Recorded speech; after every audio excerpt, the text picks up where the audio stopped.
Bom, na aula de hoje, nós vamos abordar o tema epistemologia, como nós abordamos na aula passada. Quem perdeu a aula passada, depois pega o DVD para poder se orientar na questão. O estudo do método, epistemologia, o estudo do método, não é? Método de acesso ao conhecimento. Método... Ah, Zé Carlos, e agora? Tá certo? Método de acesso ao conhecimento. Não é? Bom, método de acesso ao conhecimento, mas nós estamos com um objetivo muito bem delineado. Nós precisamos de saber onde é que entra o espiritual no paciente. Não é? E como é que nós vamos dissecar essa questão do espiritual no processo de saúde e doença. Tá? Então, com que métodos nós vamos chegar nesse conhecimento? Tá? Então, a razão da aula de hoje é fechar algumas orientações a esse respeito. Tá?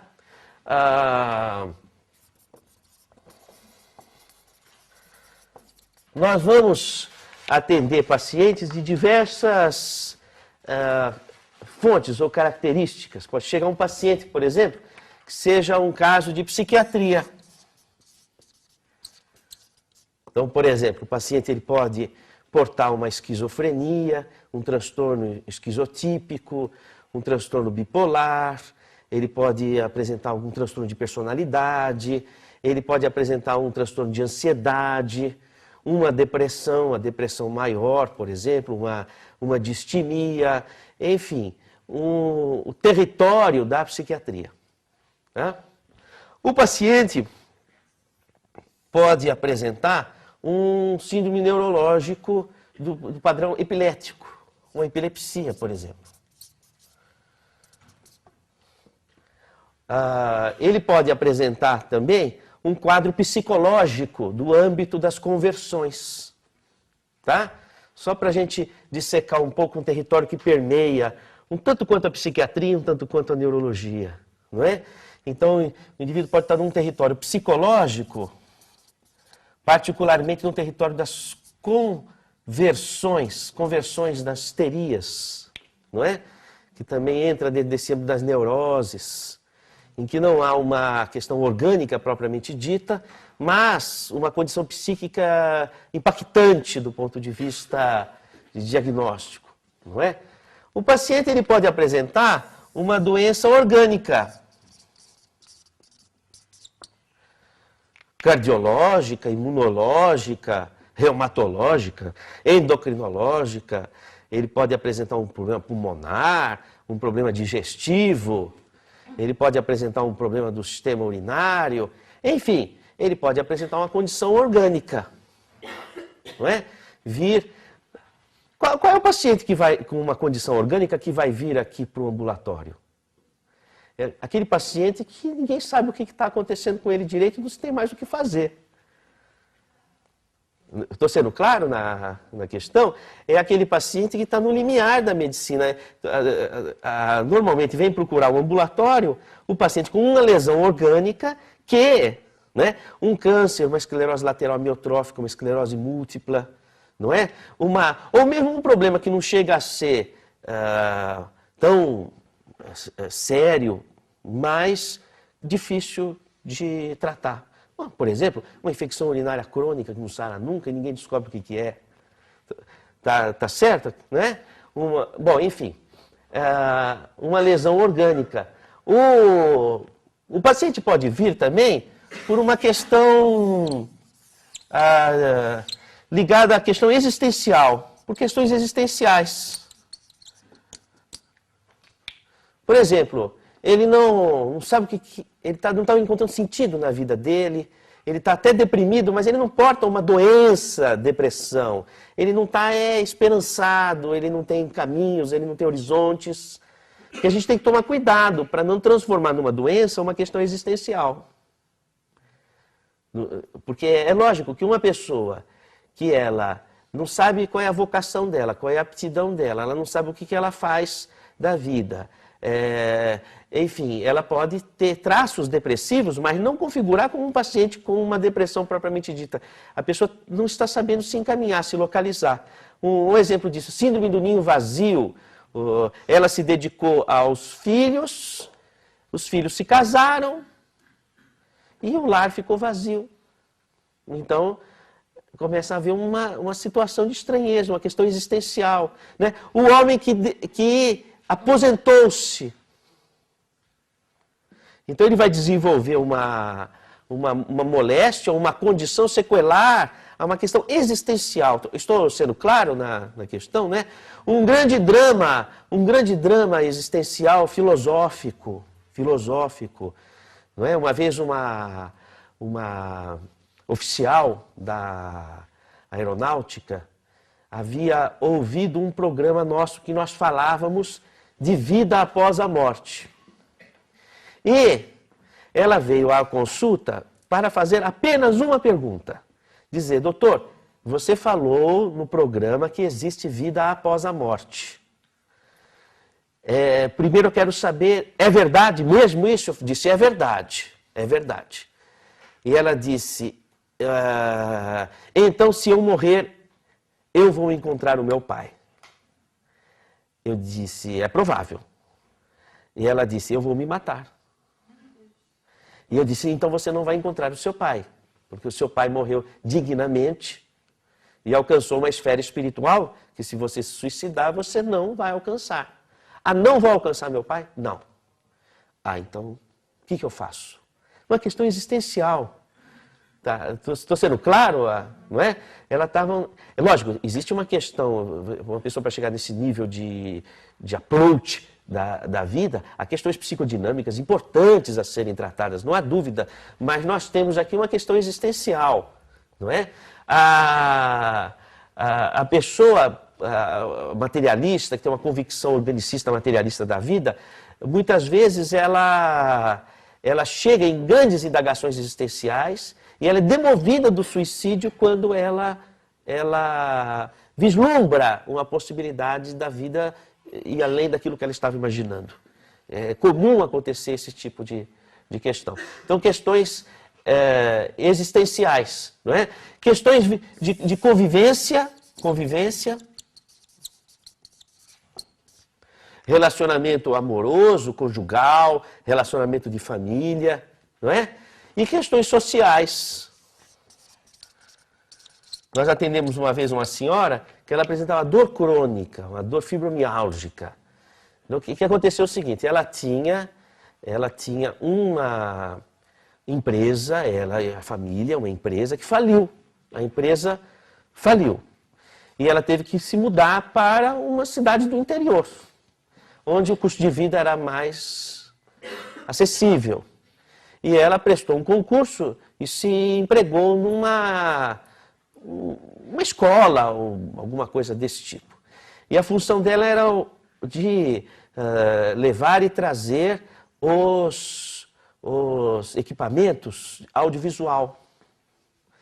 Retroprojetor, data show, instalar. Então ela punha num carrinho e empurrava pelos corredores da universidade e trazia, tomava conta desse tipo de coisa. E ela passou a desenvolver uma dor que depois acabou se configurando como uma dor fibromiálgica e que estava ligado a empurrar o carrinho. E empurrar aquele carrinho, na verdade, era suportar o peso de tudo que aconteceu na vida dela. Porque ela teve... O que aconteceu? A empresa faliu, o marido deprimiu, adoeceu, ficou em casa. E ela teve que trabalhar e sustentar a família. Então, aquele carrinho que ela carregava era muito mais do que simplesmente o material que ela portava ali. Era toda uma história que estava pesando e que estava doendo, não é? Então, questões sociais que acabam impactando a pessoa e provocando situações, não é? Então, vamos dizer, agora, essas questões, elas podem vir num âmbito que envolve,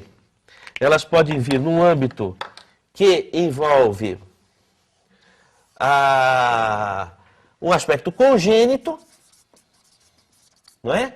Nasceu com a pessoa, uma moléstia congênita, uma situação congênita, nasceu com a pessoa, não é? Você pode ter um contexto hereditário, Hereditário é diferente de congênito. Congênito nasceu com a pessoa. Hereditário, existe a possibilidade daquela moléstia ter um gene que se dissemina na família. Então você tem, por exemplo, vamos supor, síndrome de Huntington. Síndrome de Huntington é uma moléstia que o indivíduo apresenta coreias, que são movimentos involuntários, exacerbados, com uma demenciação, e é um gene autossômico dominante, é um gene danado, vamos dizer assim, não é? E aí, a questão é a seguinte, a moça veio me procurar para tratar a irmã estava numa fase terminal da doença, e ela disse, doutor, será que eu tenho esse gene também? Porque se eu tenho, eu vou ter o mesmo destino da minha irmã. E assim também as irmãs e os irmãos dela, e na família, todos ficavam com a incógnita. Será que quando eu chegar nos 40 anos também vai... será que eu... Quem é uma roleta russa? Quem é que tem o gene, quem é que não tem o gene? Não é? Então, essa questão hereditária. Uma experiência que eu sempre tive em mente, mas que nós ainda não fizemos, é saber se um indivíduo que porta um gene de uma moléstia, se eventualmente, com algum recurso, a gente pode mudar o curso desse gene. É uma questão. É uma questão. Tá? Então, por isso que estudar esses casos, não é? E nesse outro plano, né, casos hereditários, não é? Eu poderia colocar também aqui as situações que são os grandes traumas, não é? Situações traumáticas, perdas, situações de guerra, ou numa cidade violenta, situações traumáticas, né? Acontecimentos traumáticos. A gente atende aqui, por exemplo, o pessoal, os familiares que tiveram vítimas nos voos da TAM.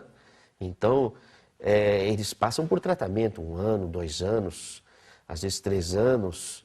A condição é bastante difícil.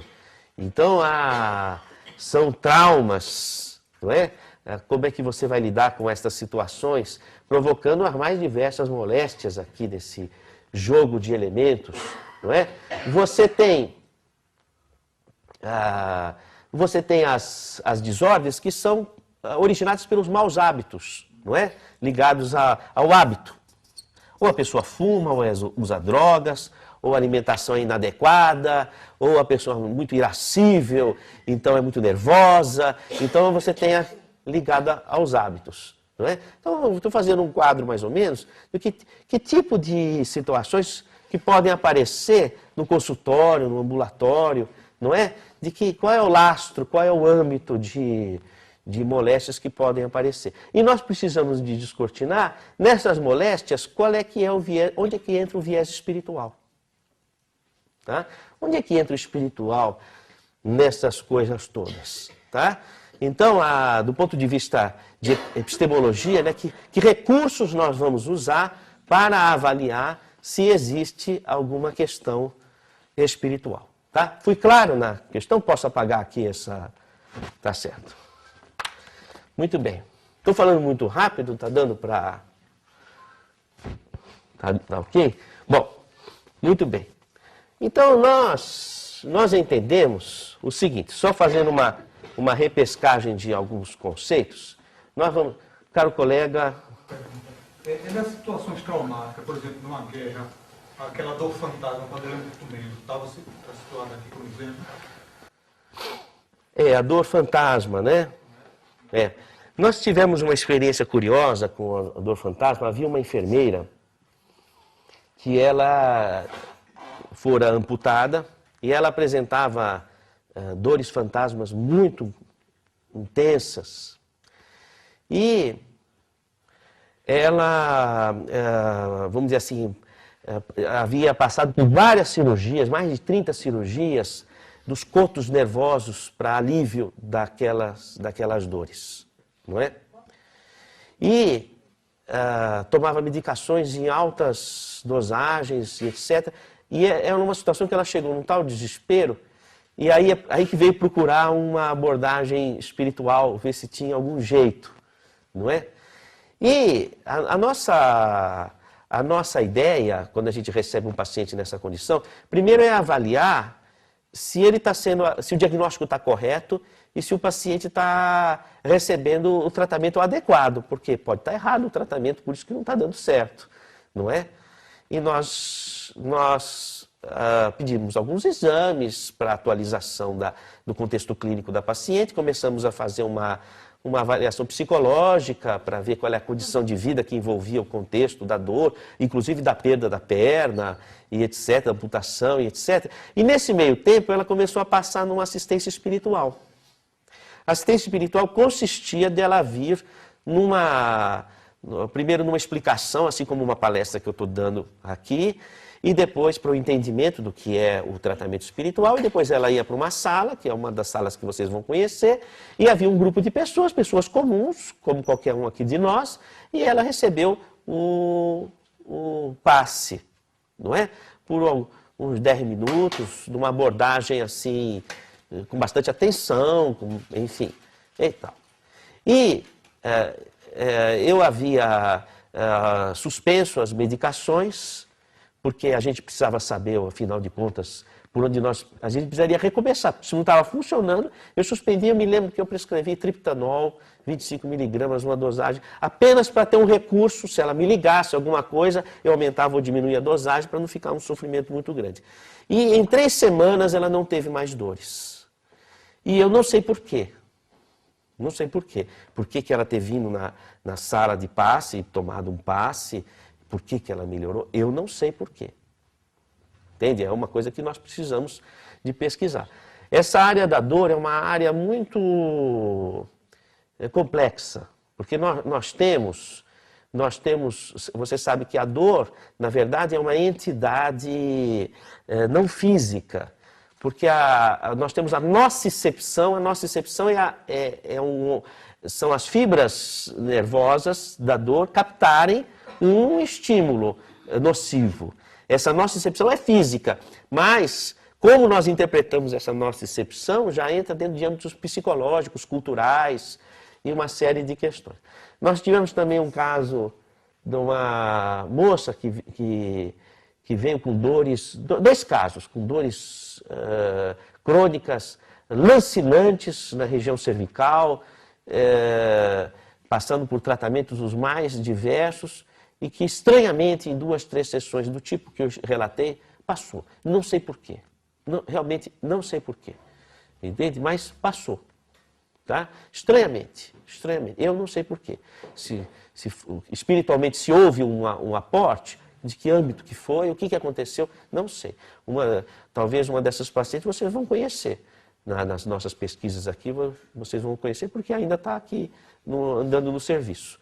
Então, agora, a dor fantasma, o colega bem sabe que existe aquela chamada síndrome de Miller, não é? Porque o córtex cerebral, ele alberga as impressões de todas as partes do organismo, não é? Então, por exemplo, nós temos uma área do cérebro que recebe os inputs vindo dos pés, por exemplo, não é? E aí vem uma trajetória nervosa lá dos pés até o cérebro. Você corta o pé, mas não corta a via, não é? Seja em que altura você estimular aquela via, você vai encontrar, ela vai se dirigir para aquela área cerebral que está condicionada a interpretar que quando chega um estímulo ali é o pé. Né? Então, vamos dizer assim, uma decorrência desse processo, desse trajeto. Agora, é curioso que existem determinados recursos, no caso de dor fantasma, que você usa técnicas de espelho, que você coloca a pessoa, o membro que não está amputado no espelho e parece o outro o membro, não é? Na mente da pessoa, e a pessoa começa... A colega fisioterapeuta tem experiência nesse... Camila, você tem experiência de espelho? Explica para o pessoal como é que é. Um estudo que eles chamam feito de neurônio espelho. Que é através dessa técnica do espelho que a gente consegue chegar nesses neurônios do espelho e eliminar essa imagem que a pessoa tem que o pé está lá. Porque tem a sensação que você vai sentar 50 centímetros longe do ponto terminal e a pessoa acha que você vai sentar no pé dela. Então você faz faz estímulos no local que não existe, em frente ao espelho, e a pessoa vê que não está tocando nada. E por sobreposições de estímulos nesse córtex, os neurônios espelhos, eles recebem informação que não tem mais o pé ali. Então, na verdade, é um contracondicionamento, né? Porque houve um condicionamento, é feito um contracondicionamento. É, na verdade, um trabalho comportamental, não é? De reorientação da impregnação de memória, não é? De memória do... Então, existem recursos. Qual é seu nome? Laís.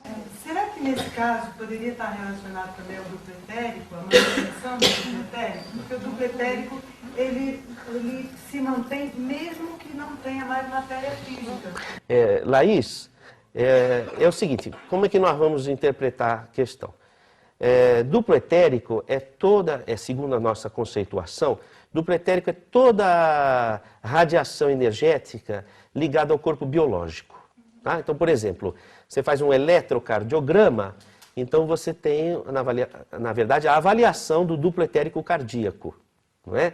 Um eletroencefalograma, uma avaliação do duplo etérico ligado ao encéfalo. Uma ressonância nuclear magnética, captação magnética de uma parte do duplo etérico, porque nós irradiamos magnetismo. Por exemplo, brilho nos olhos é duplo etérico também, não é?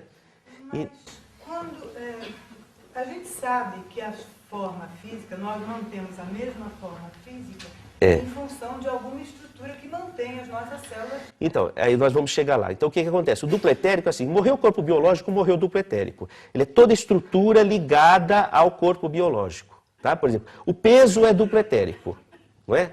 Por exemplo, quanto é que você pesa, Laís? 68. Não. Você pesa 780 newtons. O que você me falou é a sua massa. O peso, não é?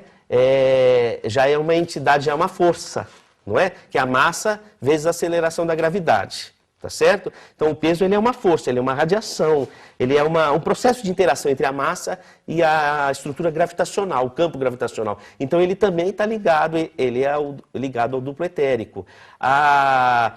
O brilho é duplo etérico, brilho nos olhos, brilho na pele, é duplo etérico. O calor é duplo etérico. A radiação magnética, duplo etérico. Radiação elétrica, duplo etérico. Morreu o corpo biológico, morreu o duplo etérico. Muito bem. Agora, nós temos as estruturas que são campos materiais, já de matéria vibrando em frequências diferentes da nossa dimensão. Por exemplo, o corpo espiritual ou perispírito, que já é outro qualificativo do ponto de vista de estrutura de matéria. Não é? Esse sobrevive à morte do corpo biológico. Não é? Aquela fotografia que o Killian fez, lembra que tinha a aura da folha, cortou, manteve. Aquilo foi fraude, aquilo é fraude.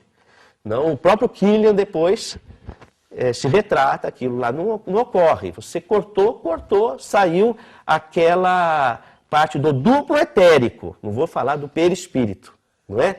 Mas nós não precisamos recorrer a esse recurso de entendimento para entender uma coisa muito simples, que você, como nós falamos, Laís, você tem um neurônio que vem lá do pé e chega até aqui.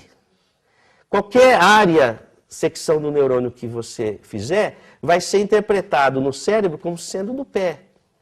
É a mesma coisa que você tem um rádio ligado, um fio elétrico e tem um plug na tomada. Você pode cortar o fio e aquela parte, aquele coto também leva a eletricidade para o rádio do mesmo jeito. Então, pois não, Camila. Isso é o que a gente chama de memória corporal, né? O cérebro tem essa memória de todo o nosso espaço corporal. Isso. Quando perde uma parte do membro, no córtex ainda está a memória inteira do corpo. Isso. E não foi retirado. Então, essa sobreposição de estímulos no ponto final do coto é para mostrar para o córtex que acabou ali. O pé não está mais lá. Exato. Para acabar com essa memória corporal. Então, é importante ressaltar o seguinte, que não é por esse argumento que nós vamos chegar no entendimento dos corpos sutis. Porque existe um argumento neurológico muito primário para explicar essa questão muito lógica e conhecida, vamos dizer assim, estabelecida, não é?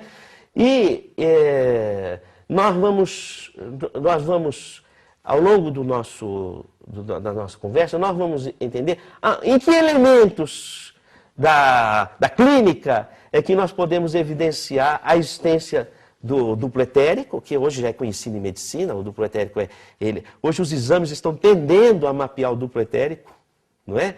A ressonância magnética é um exemplo disso, não é? Magnetoencefalograma já é o próprio eletroencefalograma já é o duplo etérico, não é? Ou quando você olha no paciente e fala assim, olha, os olhos estão brilhantes, o paciente está vivo, está bem hidratado, não é? Então já é um elemento de avaliação. Mas existem também indícios do perispírito. Como é que você avalia no contexto clínico? Pois existe um perispírito, uma moléstia que ela pré-existe num âmbito corporal que não é o que a gente disseca na anatomia, não é? Então existem elementos que nos indicam. Quando a gente caminha no território, por exemplo, da acupuntura ou da homeopatia, a gente é obrigado a pensar já em outro contexto, em outro âmbito, sem nos desfazermos dessa ligação, tem que haver um cruzamento de elementos aqui. Quando você pensa do ponto de vista clínico, não é? Ou biomédico, vamos falar dessa forma, né? Do ponto de vista psicológico, do ponto de vista bioenergético, ou do ponto de vista espiritual, tudo tem que cruzar no mesmo ponto, senão alguma coisa está errada.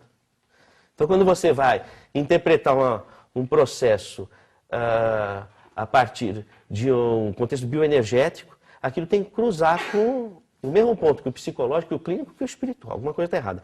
Por exemplo, eu fui acompanhar uma paciente que estava com uma arritmia cardíaca muito ostensiva, tivemos que levá-la ao Hospital do Coração. Enfim, bom, chegando lá, recebendo medicações antiarrítmicas por via endovenosa, não é? Isso aconteceu assim várias vezes, 3, 4 vezes aconteceu esse tipo de ocorrência e nós tivemos que levar a paciente para o hospital. E ela apresentava, sempre quando estava no trânsito do tratamento, uma pequena inflamação, mas bem avermelhada, debaixo do olho direito, acho que era do olho direito, bem aqui assim, na região zigomática superior, suborbital, não é? E o pessoal da cardiologia falava assim, mas que coisa estranha, por que aparece essa inflamação subocular? Que coisa mais estranha, não é? Aí, essas coisas estranhas, nós vamos lidar muito com isso aqui no ambulatório. Do ponto de vista semiológico, não é? Eu já vou logo no tratado de homeopatia, porque a homeopatia sempre tem uns sintomas estranhos, né? E tinha lá eu não me lembro de cabeça agora, mas tinha inflamação na região zigomática suborbital direita e um remédio, que eu me esqueci o nome, um remédio. Eu falei, que coisa estranha. Aí eu fui pesquisar aquela planta e aquele remédio, para que servia, não é? Servia para fortes abalos do ritmo cardíaco. Eu falei, não é possível que o Hahnemann tinha... Como é que pode uma coisa dessa, né? Então cruzou perfeitamente. Aí o que acontece? Pesquisando um pouco mais na medicina antroposófica ou na acupuntura, essa área aqui é ligada a ritmo. Olha que curioso. Não é? Não é espantoso como esses elementos se cruzam? Não é? E são coisas interessantes de nós estarmos estudando. Não é? Então, viu, Laís?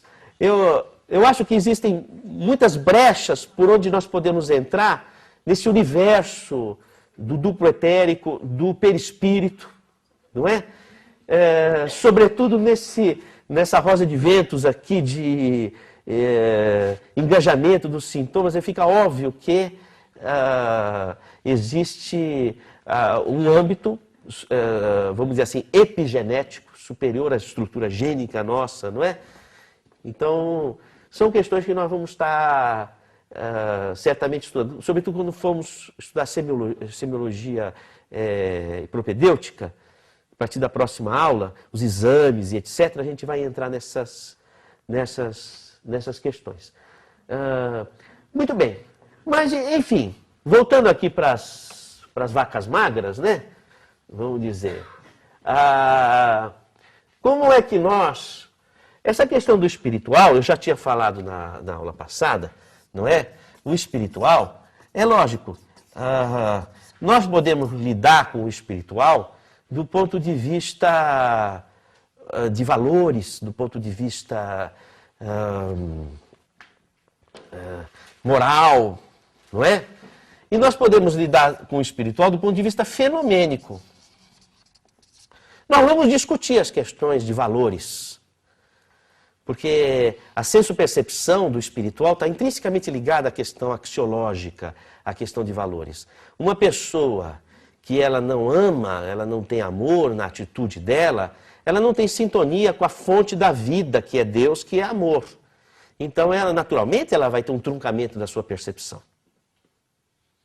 Então, é natural que, frente a um desajuste, uma inadaptação ao meio onde nós estamos, causando sofrimento, representa um distanciamento da fonte original da vida, a partir de alguma forma de ser, de sentir, de perceber. Então, existem questões axiológicas. Até, por exemplo, ver um espírito. O que é ver um espírito? Porque, às vezes, quanta gente não conviveu com alguém, dormiu na mesma cama por décadas, e depois descobre que não conhecia a pessoa? Quantos casos eu não atendo aqui, que a moça ou o rapaz, e dos dois lados acontece, diz assim: doutor, eu descobri que há 15 anos ele tem, ou ela tem, outra pessoa. E eu não tinha, nunca percebi isso, nunca foi sinalizado, nunca. Estou dando um exemplo genérico, porque isso é uma coisa que a gente recebe, não é? Aí fala assim: o que está me angustiando é que eu convivi com uma pessoa que eu não conhecia. Que eu não conhecia. Está claro a ideia? Então, às vezes a gente está próximo da pessoa e não enxergamos a pessoa. Tinha um pai que dizia assim: mas meu filho, ele era tão engraçadinho, fazia tchauzinho, tão bonitinho, eu não consigo reconhecer as atitudes dele agora.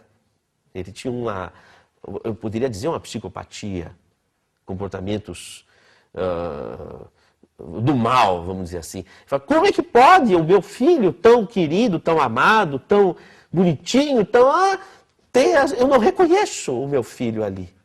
Não é? Então floresceu alguém que eu não conhecia. Então, o que é ver uma pessoa? O que é ver uma pessoa, colega? Eu acho que, às vezes, nós não nos conhecemos, vivemos camuflados. Às vezes, nós nos pegamos, nos surpreendendo com determinadas atitudes. Então, imagina o semelhante. Então, o que acontece? Ver um espírito. O que é ver um espírito? Ver um espírito é conhecer a pessoa. Porque você pode ver com os seus olhos e não ver. Não sei se estou sendo claro na questão. Entendeu? Então, aparece um espírito na tua frente. Você viu um espírito? Não sei se viu um espírito. Ver o espírito é saber quem é. Sentir a necessidade, a contingência, quem é realmente que está ali. Não é? Bom, você vai ter esse tipo de capacitação se você tiver uma envergadura espiritual. A gente poderia fazer uma metáfora da seguinte forma: quando você tem uma onda luminosa, tá? A onda luminosa tem uma amplitude e uma frequência determinada. Essa amplitude e frequência determina o tamanho do objeto que você pode enxergar com aquela luz. Por exemplo, essa luz com essa amplitude, você pode enxergar um objeto desse tamanho, mas não vai conseguir enxergar um desse tamanho. Aí você precisa de uma luz com uma frequência, com uma amplitude menor, ultravioleta ou alguma coisa desse tipo, que possa... Aí você enxerga. Agora, essa a frequência, essa amplitude, enxerga esse objeto, mas não enxerga esse objeto. Aí você tem que usar a frequência, por exemplo, eletrônica, de um microscópio eletrônico, que é com amplitude menor ainda. Então, o que acontece? Vamos dizer assim, seria provável que uma pessoa que ela tem uma grande capacidade de amar, ela tem uma vibração que enxerga minúcias das pessoas. Mas uma pessoa rude, rústica, não é? Que ela apresenta uma luminosidade grave, né? Ela passa pelas pessoas, ela não enxerga os detalhes. Ela passa que nem um trator em cima do outro. Porque ela não tem aquela expressão do amor que apresenta uma luz refinada, capaz de ver os detalhes. Então, o Jesus Cristo chegava perto de uma pessoa e já fazia diagnóstico na hora, porque ele via tudo. Por que ele conseguia curar? Porque ele via o problema da pessoa e ia no cerne. Não é? Que é uma coisa que nós temos que tentar fazer. Ele dizia assim, podeis fazer tudo o que eu faço e muito mais. Mas olha, eu vou dizer para vocês, eu tenho pacientes meus aqui, há 10 anos estavam fazendo tratamento aqui comigo, eu já fiz zilhões de testes e eu não consigo enxergar o problema da pessoa. Quer dizer, então, veja a rudeza da minha luz, né? Que não consegue enxergar. Por isso, só para terminar, eu lhe passo a palavra. Veja bem, daí a questão espiritual, em termos de valores, ela implica nas suas possibilidades de solver, enxergar um problema e dissolver um problema. Implica, tá? São as questões axiológicas que nós vamos estudar num dos âmbitos da nossa aula. Pois não? Qual é seu nome mesmo? Miriam. Muitas vezes quando eu estou atendendo, eu não escuto o que ela fala, eu escuto a pessoa. E quando eu escuto a pessoa, eu consigo até conversar com a alma dela. E a alma dela, às vezes, me revela até muito mais do que ela mesma não consegue identificar. Então, quando o senhor fala isso, quando você tem a capacidade de amar, que você tem aquelas ondas, que você vai mais fundo, isso vibra muito dentro de mim, porque é uma coisa que eu vivencio muito. E isso é uma coisa assim que a gente não tem palavras para explicar a emoção e a sensação que a gente tem. Porque é muito bom, a pessoa fala, ela chega desesperadamente, quando ela tem um problema, ela quer falar. E nesse falar, eu não escuto muitas vezes o que ela fala, mas eu escuto ela inteira.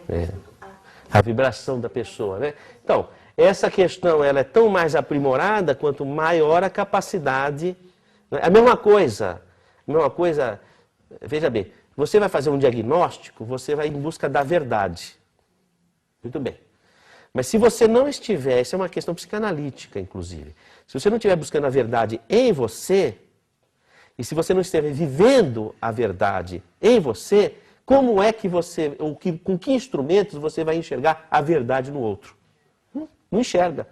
Então, a investigação do paciente, do ponto de vista espiritual, ela envolve uma nova epistemologia, ou seja, um novo método. Porque, para a medicina organicista, o médico pede um eletrocardiograma, um eletroencefalograma, um hemograma, faz um exame físico, detectou um tumor, uma lesão, coisa e outra. Ele faz o diagnóstico e dá o remédio. Fez a endoscopia, viu a ferida no estômago, dá o remédio. Não importa que pessoa ele é. Estou sendo claro? Entendeu? Não importa que pessoa ele é. Se ele é uma pessoa egoísta, se ele é uma pessoa altruísta.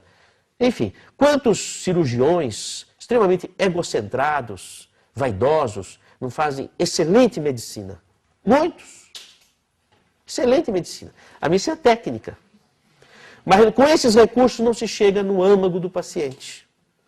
Estou sendo claro na questão? Então, quando a gente entra no território espiritual, o aprendizado da técnica não é suficiente para abordar o caso. Então, por exemplo, durante o nosso curso, nenhum valor tem se você decorar a aula, ou decorar os tratados, não há valor se não há um desenvolvimento, uma proposta de desenvolvimento pessoal. Porque sem o desenvolvimento desses alicerces espirituais, do ponto de vista moral, nós não conseguimos irradiar a luz que enxergue a problemática da pessoa. Fui claro na questão? É um novo modelo de de abordagem, não é? Tá certo? Agora, existe a questão fenomenológica. Então, do ponto de vista fenomenológico, eu tenho entendido o seguinte, que a pessoa apresenta um problema espiritual, com viés espiritual, mediúnico, não é? Quando a pessoa tem uma perda de controle,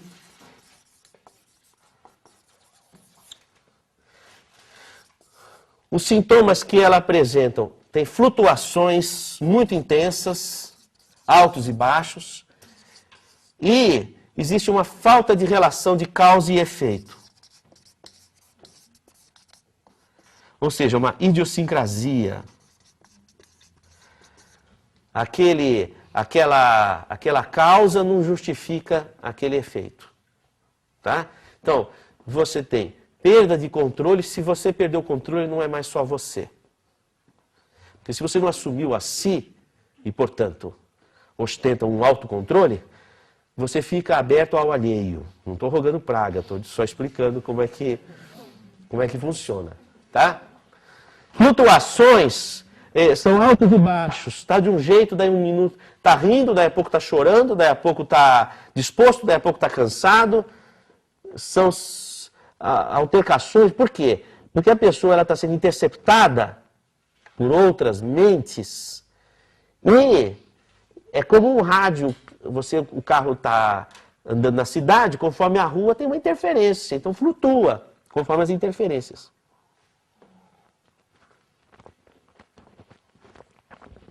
E aí o que acontece? Essas flutuações são incompreensíveis. E pode acontecer tanto no âmbito psíquico quanto orgânico. Por exemplo, uma diabetes, que você não consegue equilíbrio na diabetes. Ou, por exemplo, o efeito de uma medicação da hipertensão arterial, ou mesmo na dor. Então você não consegue, porque há uma flutuação sem uma relação que você possa explicar no contexto do próprio âmbito do paciente. E falta de relação de causa e efeito. Você tenta entender do ponto de vista psicológico e do ponto de vista de fisiologia, e você não explica por que está acontecendo aquilo. Porque existem interferências vindas de outro sistema, de outros âmbitos. Estou sendo claro na questão? Se você souber fazer isso, não precisa mais fazer o curso.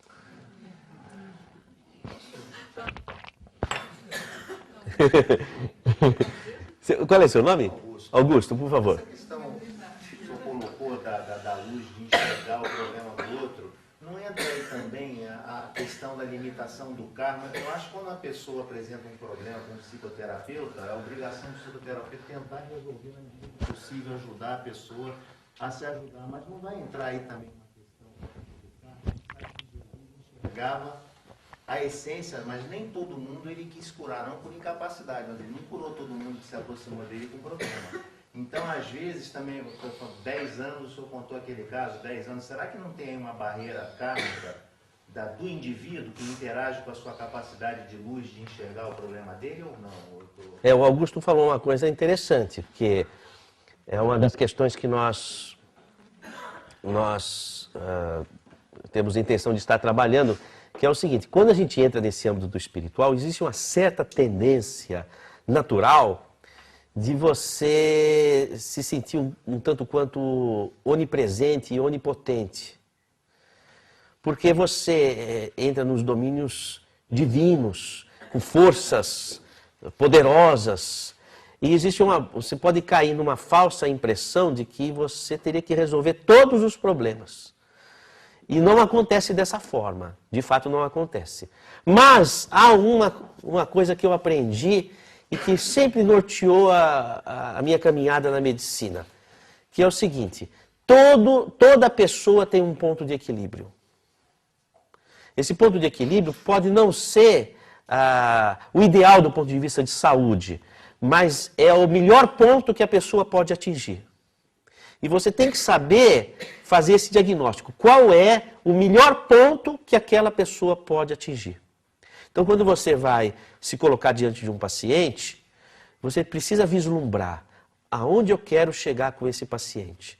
Você precisa ter a capacidade de, minimamente, saber para onde que você quer conduzi-lo.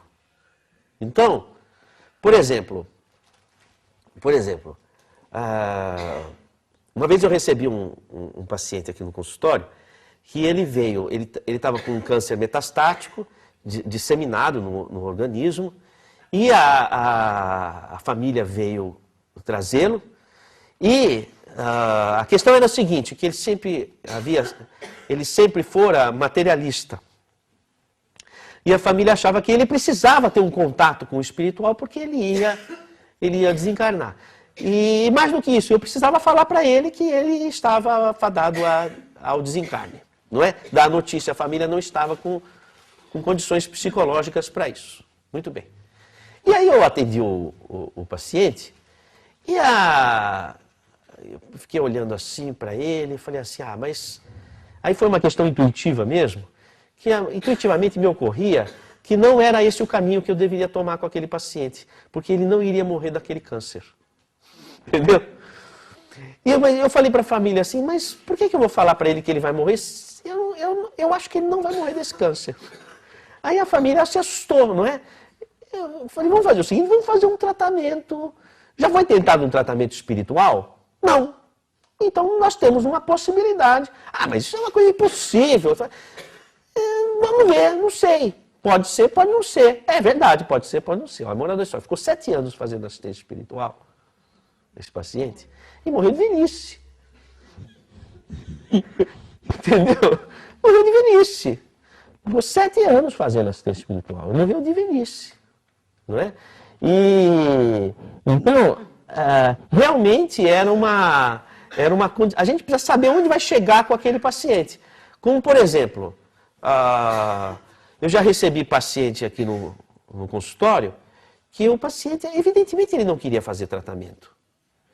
No começo, na minha inexperiência do começo, eu ficava dando murro em ponta de faca. Agora não, eu deixo o paciente seguir o fluxo dele.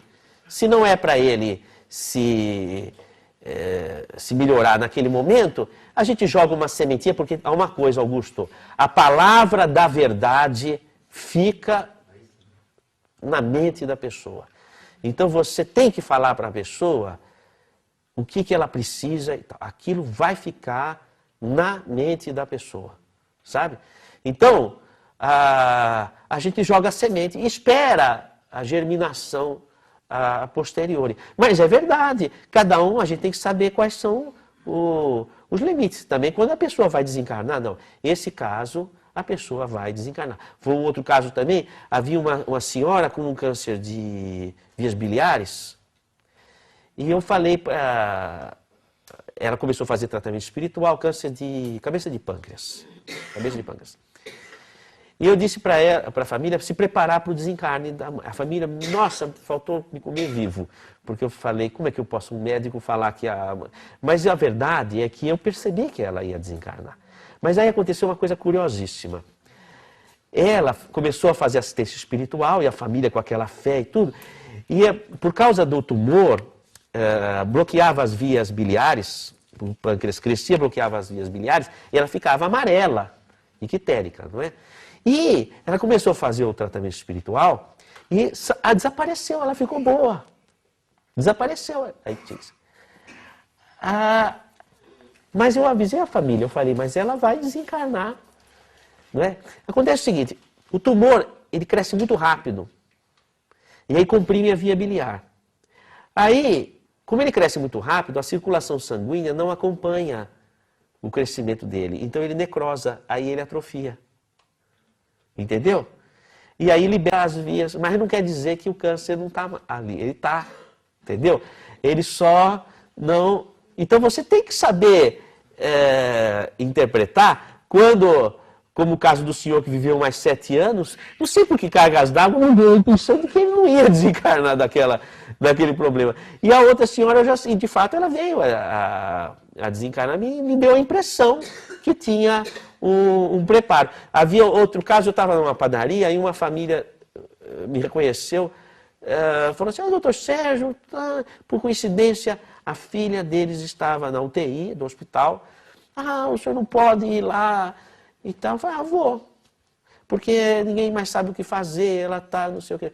Aí cheguei lá na UTI e eu vi o espírito, a menina em espírito, já fora do corpo, desligada, ela estava morta já. E eu falei para a família, ela não está mais nesse corpo. Ela já está no mundo espiritual. Porque eu estava vendo, eu tenho que falar, eu tenho que ser honesto, eu posso até não ter razão, mas eu tenho que falar o que eu estou pensando. Aí, realmente, o diagnóstico era um diagnóstico muito complexo, muito difícil, realmente uma situação terminal, etc. Aí, fiz uma prece com a família ali e tal, então ficou aquela incógnita, aquele silêncio e tal, e eu saí. Passado alguns meses, a mãe veio me procurar, angustiada. Doutor Sérgio, o senhor me explique por que até agora eu não chorei a morte da minha filha. Porque ela não morreu. Porque ela não morreu. E você deve estar percebendo isso. E ela está feliz, porque quando eu a vi, ela estava feliz. Havia se libertado de não é? Ela estava feliz e você deve ter intimamente, você é mãe, você percebeu. Então, como é que você podia chorar? Não é? Então, por uma peculiaridade da sensibilidade daquela mãe, ela captava o que a filha estava vivendo. E ela estava feliz, sentindo o que a filha estava sentindo. O que você ia... Qual é seu nome? Arthur. A experiência de psicose pós-parto, puerperal, né? Porque a mãe volta e às vezes ela se trata, mas às vezes ela volta com problema, de uma certa forma. E algumas recaídas nisso. Nós vamos estudar essas moléstias psiquiátricas, né? Nos exemplos clínicos nossos, né? Vocês sabem o que é uma psicose puerperal? Quer dizer, a mulher, ela pode ter uma depressão ou perder a crítica da razão depois do parto. Um caso dramático que nós recebemos uma vez, no pronto-socorro, a mãe estava com a criança entrouxadinha no colo e trouxe, né? Doutor, ela não está passando bem. E aí desembrulhamos a criança e ela estava com uma agulha de crochê enfiada no coração. A mãe havia matado a criança, não é? Mas ela estava, obviamente, em psicose. Entendeu? Então, aí é um caso extremo, um caso grave de psicose puerperal. Mas há muitas e complexas situações nesse caso. As situações, por exemplo, porque quando a mulher fica grávida, ela tem uma dissociação mental, porque ela incorpora um espírito. E é o único momento, efetivamente, que alguém incorpora o espírito. Literalmente. É quando fica grávida. Então, o espírito, ele entra dentro do corpo. Tá? Se bem que uma vez eu fui examinar um paciente, não é? E o paciente estava assim com um sofrimento muito grande. E aí eu resolvi pedir licença para o paciente para fazer uma prece. Se eu podia fazer uma prece e dar um passe nele. E ele aceitou. E eu comecei a fazer a prece, comecei a dar o passe, e não sei por que cargas d'água, eu comecei a ver um espírito aninhado na aura dele. Aninhado na aura dele. Eu falei, que coisa engraçada.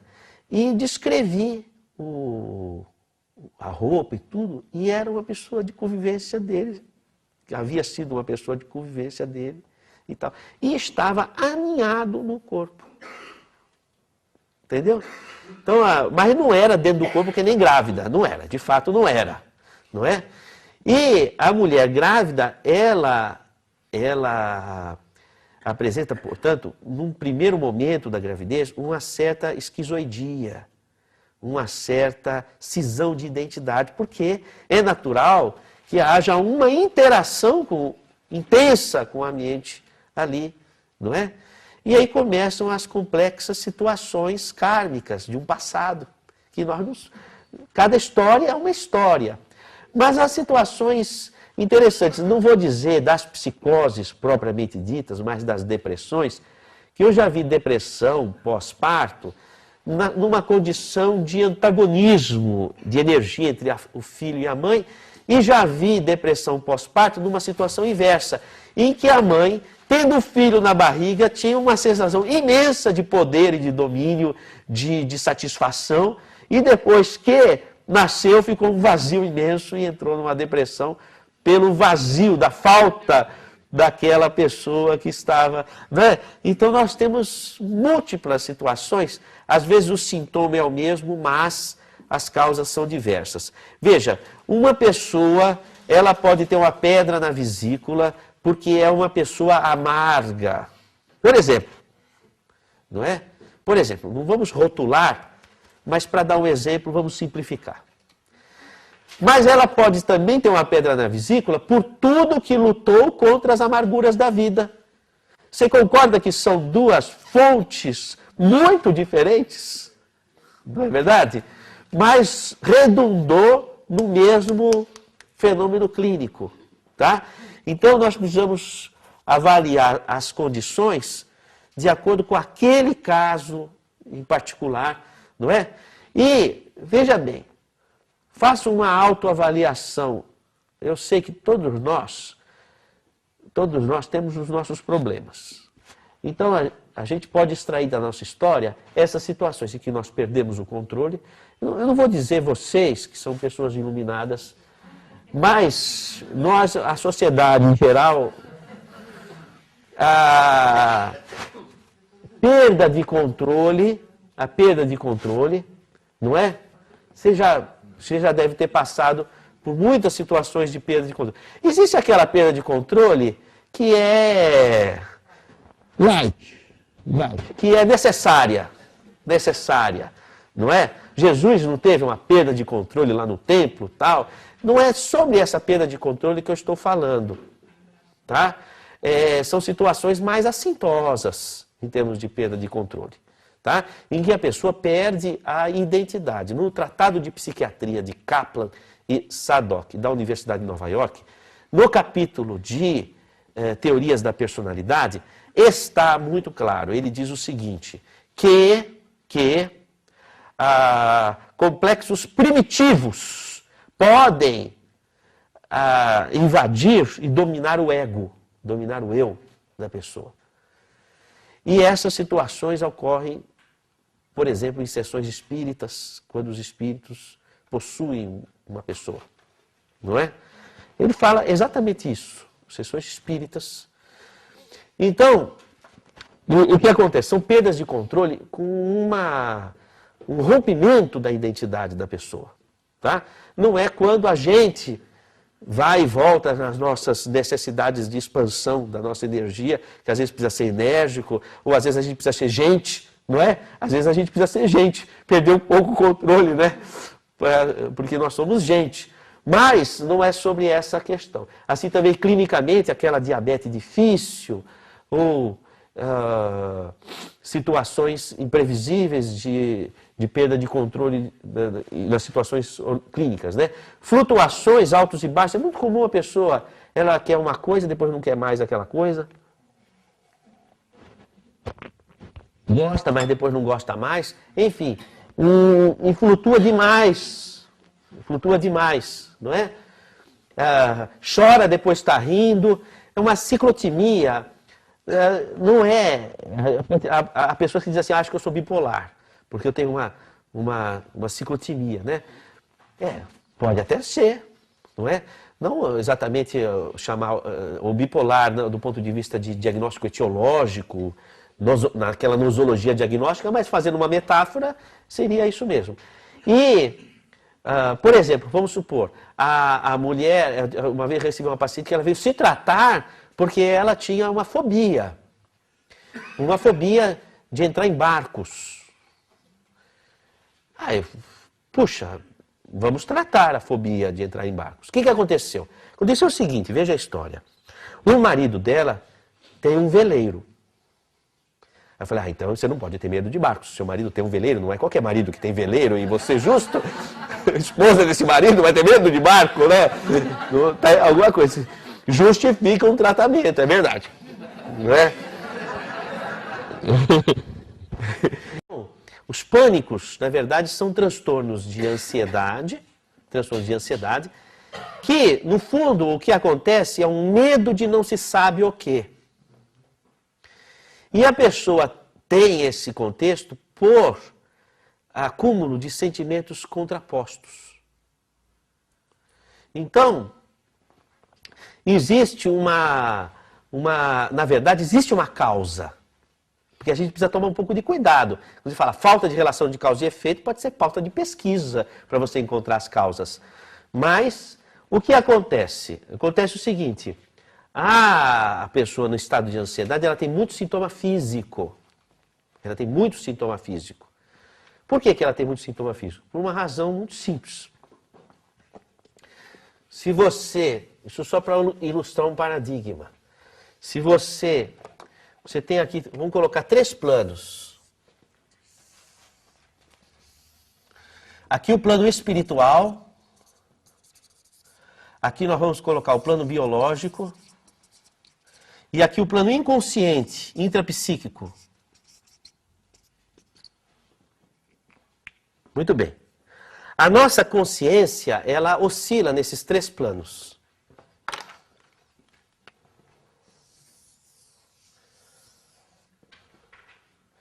Então nós temos os momentos em que a nossa consciência, ela se enquadra dentro do universo sensorial. Imagine o seguinte, que você é o espírito. É como dizia Machado de Assis em Memórias Póstumas de Brás Cubas. A mente se debruça sobre o trapézio do cérebro. Quer dizer, a mente vem do espírito e o cérebro, ele é um receptáculo, não é? Então você imagina que nós não estamos acolados ao corpo ou olhando pela janela dos nossos olhos continuamente. Nós estamos oscilando. Tá? Você faz um eletroencefalograma, como é que é? Não é assim? Então, nós estamos assim, ó, entrando e saindo do corpo. Tá? Então, tem os momentos que a gente olha através da janela dos olhos. E tem os momentos que a gente sai. Tá? Então, a nossa visão de realidade é dada por um padrão de definição de imagem, na dependência da amplitude e frequência da nossa onda de consciência.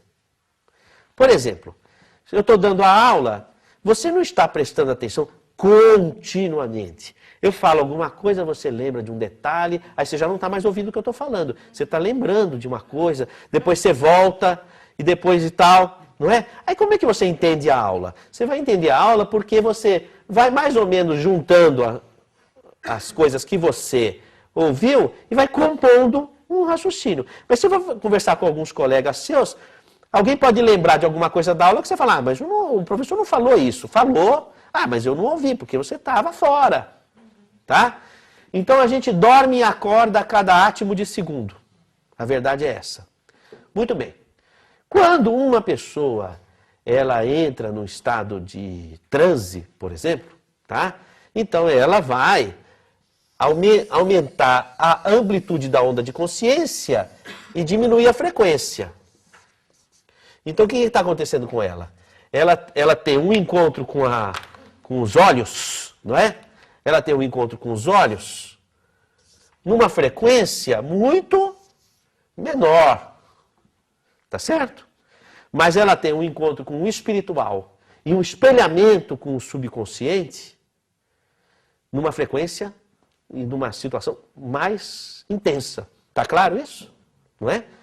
Todo estado de transe, a pessoa está recebendo um espírito, ela está tendo esse aporte, esse approach com o espiritual, e depois ela entra num descenso, aí ela tem uma emergência dos elementos anímicos e inconscientes que são análogos ao espírito que está incorporado. Não sei se está claro isso que eu estou falando. Por exemplo, vamos supor, manifestou um espírito de uma ironia intensa, tá? E o médium está comunicando um espírito e uma ironia intensa. Vai haver uma oscilação, um período que você está conversando com a entidade. E outro período que está vindo à tona elementos de mesmo padrão, ironia, do próprio paciente. Tá claro essa questão? Tá? Por isso, por exemplo, aqui no nosso serviço nós temos os pacientes que são médiums da sessão, estão em tratamento porque ocorre o seguinte, há situações intrapsíquicas que não é possível se abordar nem por hipnose, nem por análise. Porque são de forte impacto. Se vier à tona, o indivíduo tem um colapso cardíaco, um colapso de forte impacto. Estes contextos intrapsíquicos de forte impacto psicofísico, eles podem ser trabalhados numa sessão, porque o que acontece? Aquela energia biopsíquica é dividida com a entidade comunicante e diminui-se o impacto sobre o organismo. Então, você recebe uma entidade com um padrão psíquico, quando você está doutrinando aquela entidade no sentido de reorientar os caminhos mentais daquele espírito comunicante, você está fazendo também o mesmo processo no médium que recebeu aquele espírito. Estou sendo claro na questão? Em contextos de expressão psíquica que não seriam possíveis de abordar num consultório psicológico e não seria possível de abordar numa hipnose. Tá? Pelo forte impacto biopsíquico, o indivíduo podia aumentar a pressão arterial, ter um problema muito, muito sério, não é? Mas nestas sessões é possível se obter esse tipo de resultado. Tá? É interessante que a primeira vez que eu pude observar essa questão, tinha uma paciente que eu atendia que ela era muito difícil. Eu rezava antes de receber ela várias vezes. Eu falava, hoje é aquela paciente, eu vou sofrer hoje. Aí eu pensava, não vou mais atender, eu vou encaminhar. Eu sofro muito com essa paciente, ela era muito irônica, mas era uma ironia que não era só pela ironia em si, tinha uma energia, uma coisa estranha, e me incomodava. Eu falava, mas eu sou um cara de desafio, eu quero enfrentar isso, não é possível uma coisa dessa. E tal, eu sofri com esse caso. Até que eu a convenci de ir numa sessão. Que eu fazia mesmo na minha sala num horário à parte. Havia vários médiuns e eu a convenci de vir na sessão, não é? E ela aceitou. Eu falei, puxa, pelo menos alguma coisa diferente eu vou fazer. Tem que acontecer uma coisa, não é possível, né? Bom, aí essa paciente recebeu um espírito com os padrões de ironia e de energia, exatamente aqueles que eu percebia. Quer dizer, vinha para o consultório ela e a entidade. Não é? Mas, meus amigos, e para tirar esse espírito dessa mulher? Olha, eu tinha que fechar o serviço, eu falei, meu Deus, o que eu faço? Eu vou fazer um eletrochoque, dar um balde na cabeça, alguma coisa, esse espírito não sai dessa mulher. Porque ele falava, eu não vou sair daqui. Eu falei, não é possível que você vai sair daqui. Como é que eu vou agora mandar a paciente para casa? Né? Eu falei, nossa, a situação está muito grave. E olha, eu não sei se Deus teve misericórdia de mim, que o espírito foi. Eu acho que 1h30 depois, qualquer coisa do tipo. Bom, muito bem. Mas você sabe que essa moça, ela se tornou um doce de pessoa, é agradabilíssima, e não foi só eu que percebi, todo mundo notou. Olha, ela não se curou do problema que ela veio aqui no serviço, mas que ela ficou uma pessoa muito agradável, e todo mundo gosta dela. Ela saiu do âmbito, né? E veja, só naquela sessão, conversando com a entidade, para a entidade afastar. Eu não sei se ela se sentiu atendida, ouvida, a entidade, né? Mas veja que interessante, né? Eram padrões interligados, ela era daquele jeito, mas você tratando o espírito, você acabou tratando intrinsecamente a pessoa. E não era possível se tratar nem por hipnose, nem por convencimento, porque ela era impossível. Entendeu? E por esse contexto, não é? Bom, o que acontece? Acontece o seguinte, quando uma pessoa está com um transtorno de ansiedade, então a onda de consciência, ela fica assim, ó. Ou seja, ela tem um amplo contato com o espiritual e com o inconsciente e com o biológico também. Então ela tem um extremo desgaste do sistema nervoso autônomo. Por isso que transtorno de ansiedade tem muito sintoma físico. Ela tem sintoma físico não só pelo desgaste do sistema nervoso autônomo, aumenta a pressão arterial, entendeu? A pessoa tem tonturas, mas também porque os fenômenos perispirituais são percebidos pela pessoa, porque ela tem uma intensa presença nesses âmbitos. Laís. Deixa eu só te perguntar uma coisa, é porque eu conheço o espiritismo e conheço outras formas também de abordagem, que não o espiritismo, embora o espiritualismo. Então eu estou tentando entender a nomenclatura que você usa. Tá. Então você chama de espiritual quando você tem contato com energia intrusa, com outros campos de energia, com outros campos, outras entidades, vamos dizer assim? Então, Laís... Estou tentando entender, se arrumar na minha cabeça... Aí, voltando, ocorre o seguinte, nós estamos chamando de espiritual, que esse é um assunto que eu trabalhei na aula passada. Sim, eu me lembro. Aí ocorre o seguinte, existe uma questão espiritual que são os domínios de estruturação moral da pessoa, não é? Que, por exemplo, quando você está fazendo uma psicoterapia, na verdade, o tratamento espiritual, em essência, é a psicoterapia. Porque você está trabalhando a alma da pessoa, não é? Agora, no âmbito do tratamento espiritual, existem as questões fenomenológicas, não é? Então, foi aquilo que nós colocamos. Existem questões espirituais, por exemplo, uma pessoa que ela tem mágoas, que ela tem rancor, que ela tem ódio, ela vai ostentar problemas espirituais intrínsecos da... Não é? Pois não. Pois não. Só para eu poder... Porque, como eu percebo, a gente é um campo. Então, o mais denso seria o corpo físico, depois viria o campo astral, né, o emocional, todos eles conectados no centro. Depois o mental, depois o espiritual. Não é disso que você está falando. O que você está descrevendo é a anatomia. Anatomia, né? Quando você usa o espiritual, você está falando desses campos suprafísicos. Quer dizer, que não é do corpo físico, biológico. Você está falando... Depende, Laís. Por exemplo, aliás, quem se preocupou muito com essa questão da anatomia psíquica foi o Gustave Gelée. Gustave Gelée, ele era um médico de Lyon que conviveu com Kardec e ele foi aluno de Charcot na escola de Salpêtrière, de Paris, onde estudou Freud, ele foi colega de Freud. E o Gustave Gelée, ele dizia, antes mesmo do Freud construir o modelo da anatomia psíquica, ou seja, do consciente, o inconsciente, e o outro plano, né, de id, ego e superego, o Gustave Gelée falava, inclusive no seu livro O Ser Subconsciente, que é traduzido para o português, ele falava, grande contribuição vai trazer o psiquista que descrever a anatomia do psiquismo. Não é? Então havia essa preocupação. Então é muito importante a descrição desse território anatômico que nós vamos ter que explorar isso ao longo de nossas conversas. Mas, vamos dizer assim, nós não podemos deixar de considerar, por exemplo, que o fenômeno da mediunidade é um fenômeno biológico. Que não existe o fenômeno mediúnico sem a biologia do corpo. Não é? Que o fenômeno mediúnico é um fenômeno biológico.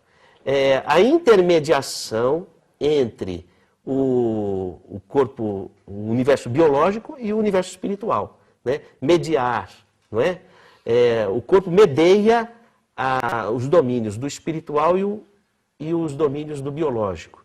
Aliás, as nossas células, elas têm uma dupla face, né? Uma face do nosso corpo é voltado para perceber a química, não é? Então, você acorda de manhã e sente a bexiga cheia, não é? As suas células estão adaptadas para perceber a química. E aí você, ao mesmo tempo, está ali urinando e está pensando no seu dia a dia. O que você vai fazer, você começa a ficar preocupado, e aí teu coração começa a acelerar de ansiedade reativa, não é? A alma reage no corpo também. Então o corpo tem que ser sensível à alma. O coração acelera porque a alma se exacerbou, não é? Então, o nosso corpo é uma estrutura que intermedia dois mundos. Um é o universo biológico, outro é o universo da alma. Então, ele é, por essência, uma estrutura mediúnica. Não é?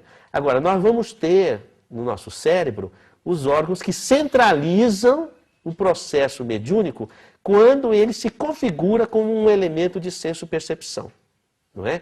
Então, da mesma forma como os olhos captam a luz, mas simplesmente captar a luz não resolve a questão. Precisa aquela luz compor uma imagem, e essa imagem ser percebida por nós, não é? Então, nós vamos ter a participação do lobo occipital.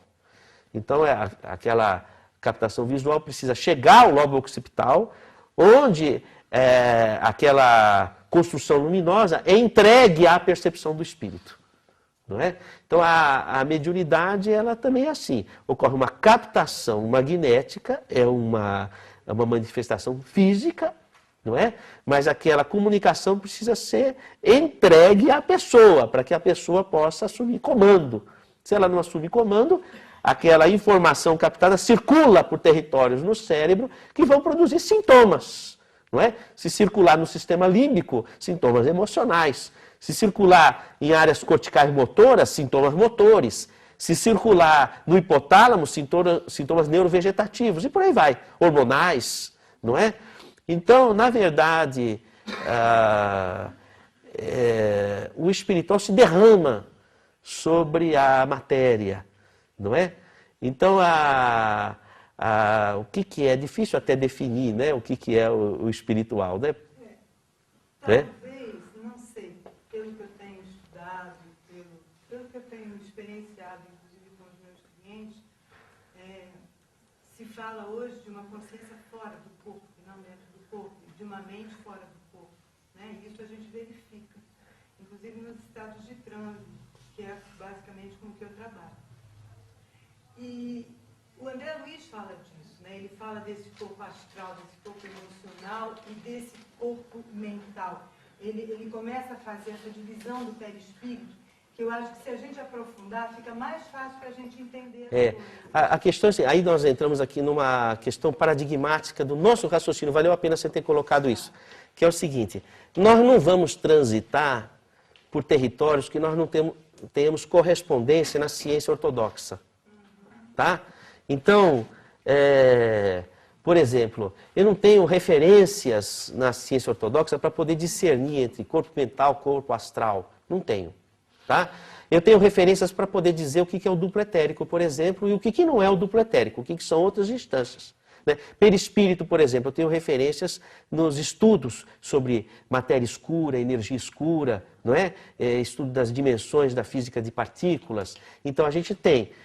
Não havendo referências na ortodoxia da ciência, eu não vou discorrer, eu não vou entrar no território, porque nós não temos parâmetros. Vai ficar assim, eu acho isso e eu acho aquilo. E não se chega numa conclusão. Então, eu vou trabalhar, tudo que eu falar aqui com vocês, eu tenho que falar do mesmo jeito numa aula para materialistas. E o materialista vai ficar com o olho assim meio parado, falando, e não tem o que falar. Entendeu? Ele vai ter que, pelo menos, parar para pensar. Então, a mesma aula que eu dou aqui, eu dou na faculdade de medicina, dou em qualquer lugar. Mesma coisa. Entendeu? A construção do raciocínio está pautado em cima do que pode ser embasado do ponto de vista da ortodoxia científica. Tá certo? Tá?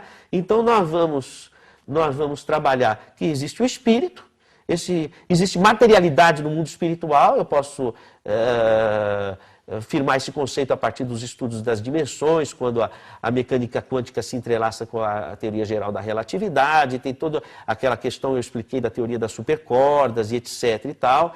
Então tem referências, não é? O duplo etérico, que a medicina vem estudando, o corpo biológico, não é? Os mecanismos de senso-percepção mediúnica e a questão de valores, que também é uma questão espiritual, intrinsecamente, não é? Agora, voltando aqui para nós finalizarmos esse raciocínio, veja, no transtorno de ansiedade, porque é uma questão paradigmática que eu queria trabalhar com vocês, há uma intensa fenomenologia física, tá? E uma percepção de domínios físicos domínios físicos de outra esfera. Então, o indivíduo com transtorno de ansiedade, ele tem a chamada hiperestesia.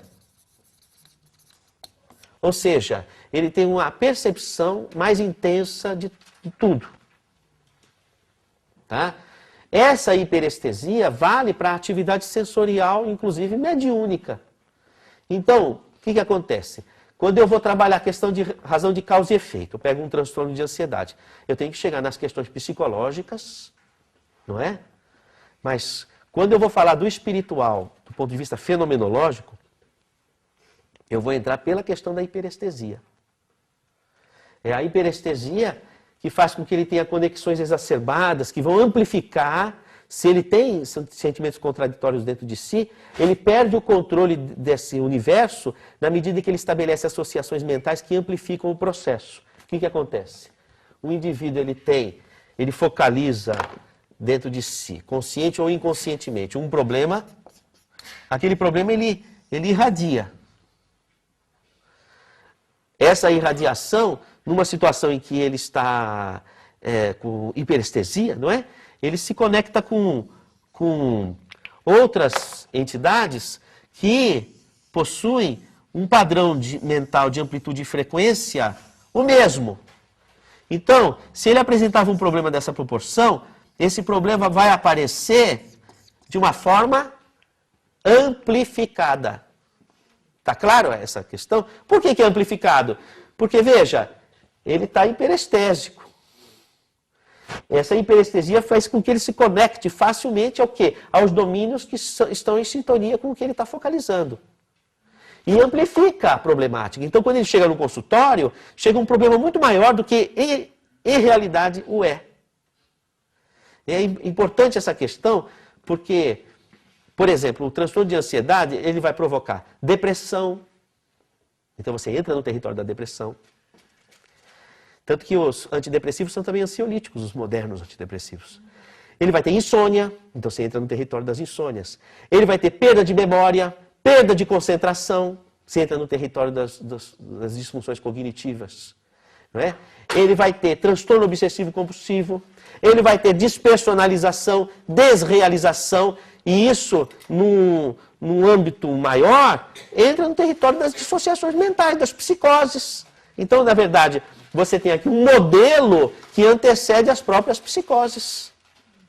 Não é? Ele vai ter as hiperestesias. Muito bem. Ou seja, ele começa a ficar, ele capta fácil as instâncias espirituais e amplifica a sua problemática. E aí, entende por que ele perde o controle? Porque já não é mais só ele. E aí você vai encontrar dificuldades de estabelecer uma coerência entre o sintoma e a causa. Por quê? Porque, na verdade, há uma desproporção. O que é isso? Falta de relação de causa e efeito. Isso é a idiosincrasia a qual nós havíamos falado. Não sei se eu estou sendo claro na questão. Tá certo? Tá? E por que flutuação? Porque, lembra que eu falei da onda de consciência, não é? A pessoa tem momentos que ela está conectada e momentos que não. Então ela flutua mesmo, ela tem uma oscilação, não é? Assim também você vai avaliar uma comunicação mediúnica, você tem diversos padrões de médium. Você tem aquele médium, por exemplo, que ele tem um pico de interação espiritual e depois ele entra um longo período anímico. Então, por exemplo, em 10 minutos de comunicação, ele pode ter 10 segundos de comunicação espiritual. E você tem que saber observar isso, porque aqueles 10 segundos pode ser a chave da questão. Estou sendo claro? Porque às vezes tem que ter muita paciência com o médium. Primeiro que médium é problemático. Eu digo por causa própria. E depois você tem que ter paciência porque ele vai ter a manifestação, ele pode ter um longo período anímico e depois um pico. Alguns segundos a comunicação autêntica comunicando algo de valor. Então você tem que ser esperto para saber perceber isso. Ou você tem aquele médium, não, aquele médium que ele tem picos bem consistentes, então você tem uma sensação de uma comunicação contínua, não é? Então tem esse tipo de mediunidade. São mais as chamadas mediunidades, são ditas inconscientes, né? Porque tem pouca interveniência anímica, ele tem uma periodicidade maior da comunicação, né? Colega? Então, eu posso considerar essas hiperestesias sempre um fator mediunidade? Acho que sim, tá? Sempre o indivíduo ele tem, tanto que ele tem sintomas, ele fala, mas eu sinto meu coração bater forte, mas eu sinto uma tontura, e faz exames, e não descobre nada. Ah, mas eu sinto uma dor que não existe, uma dor no peito horrível, não existe. Porque ele entrou num domínio em que ele percebe, ele tem uma percepção de energias, não é? São reações somestésicas. Então ele sente um nó na garganta, por exemplo. Tem um nó, tem um bolo na minha garganta. Não tem, mas ele sente, não é? Porque ele já está no domínio já do outro corpo, não é? E ele está percebendo tanto, com a percepção tão aguçada, que ele já percebe o outro corpo. Então, veja, eu queria fechar com vocês essa questão. Veja, com que recursos nós vamos chegando no espiritual. Não sei se eu estou sendo claro na questão, não é? Com que recursos nós estamos chegando no espiritual. E eu queria que vocês tivessem em mente esses 3 pontos chaves: perda de controle, flutuação e falta de relação de causa e efeito. Espiritual. Tem coisa espiritual, tem um viés espiritual. Bom, aí o que acontece? Por que perda de controle? Aí foi o que eu expliquei. Depois vocês pegam o vídeo outra vez. A pessoa irradia um padrão e ela está hiperestésica, ela associa outras mentes e amplifica. Então ela tem perda de controle. Tá? Por que flutua? Porque a onda de consciência ela é flutuante. Por que falta de relação de causa e efeito? Porque boa parte do sintoma não faz parte dos domínios dela, faz parte da intervenção de outra entidade. Tá? Entendeu? Fui claro na questão? E se vocês souberem isso, não precisa mais fazer o curso, vocês estão tranquilos. Pode. O resto tudo é um corolário desse padrão de raciocínio. Tá? Quando nós vamos abordar alguns casos. Hoje nós vamos abordar o seguinte: nós vamos ter o caso da Júlia, né? O caso da Júlia. Nós vamos ter também o caso de uma família. Depois eu vou conversar com vocês mais a miúde. Mas eu queria... aliás, Rubens, você poderia fazer a gentileza de chamar a Márcia? Zé Carlos, encerro por aqui a abordagem teórica. Então, a montagem de um grupo de assistência envolvendo a parte de medicina e espiritualidade é vamos dizer assim, um desafio. Na verdade, eu acho que seria muito difícil montar uma assistência nesse sentido se não houver uma união do grupo. E é interessante que essa união, ela não é simplesmente uma união do ponto de vista administrativo, uma coordenação administrativa. Como montar um ambulatório de um posto de saúde, por exemplo. Precisa se criar uma psicosfera, sabe? Então, se nós não tivermos algumas prerrogativas, por exemplo, nós precisamos de ter assiduidade, seriedade, verdadeiro interesse em auxiliar o paciente, para que a espiritualidade possa ter confiança, se instalar. Senão não há a instalação. Porque quando você fala em tratamento espiritual, você presume que haja o auxílio espiritual. Mas não há uma instalação do mundo espiritual se nós não oferecemos o campo necessário para isso. Então, o que acontece? Não havendo essa instalação, a gente não tem o resultado que poderíamos esperar. Porque é bem provável que nós nos surpreendamos com os resultados da associação entre medicina e espiritualidade, uma vez formando um grupo coeso nesse sentido. E para formar um grupo coeso, nós vamos ter que trabalhar com alguns paradigmas. Por exemplo, não se cria nenhum vínculo humano sem o perdão. Se não houver o perdão, não há convivência humana. Porque nós vamos decepcionar as pessoas e as pessoas vão nos decepcionar. Então, se não houver o perdão, não há, não é? Outra questão também importante, a caridade da língua. Porque, às vezes, o que se fala pode se destruir, pode destruir o serviço. Então, a gente tem que tomar muito cuidado com aquilo que a gente fala, não é? Então, eu estava colocando para vocês que se nós não criarmos uma psicosfera, um campo, não é? A espiritualidade não se instala. E para isso nós precisamos de criar uma esfera de união, de perdão, de compreensão, de harmonia, vamos dizer assim, também de humildade. Essa questão de abordar o espiritual, às vezes, pode colocar a gente numa posição como se nós fôssemos capazes de resolver tudo. Isso é ruim, porque eu aprendi como médico, a medicina me ensinou muito. Todo dia eles me puxam o tapete. Todo dia eu sou colocado numa situação de absoluta impotência. Então é Deus puxando meu tapete, falando assim, ó, meu amigo, você não pode aquilo que você pensava que podia. Puxa meu tapete, não é? Tem um psicanalista da escola psicanalítica inglesa chamado Winnicott, que ele diz o seguinte, o terapeuta precisa ter a paciência de esperar a cura se instalar no paciente e não alimentar a ansiedade de curar o paciente, mas saber esperar a cura se instalar no paciente. Então a gente precisa de ter essa parcimônia, mas ao mesmo tempo entender que acionando esse universo espiritual nós temos um instrumental de muito valor. Então a gente acaba alcançando possibilidades que não seriam possíveis sem o espiritual. Então o caminho do meio nesse sentido é muito importante. Outra... Você ia contar a história de Pedro.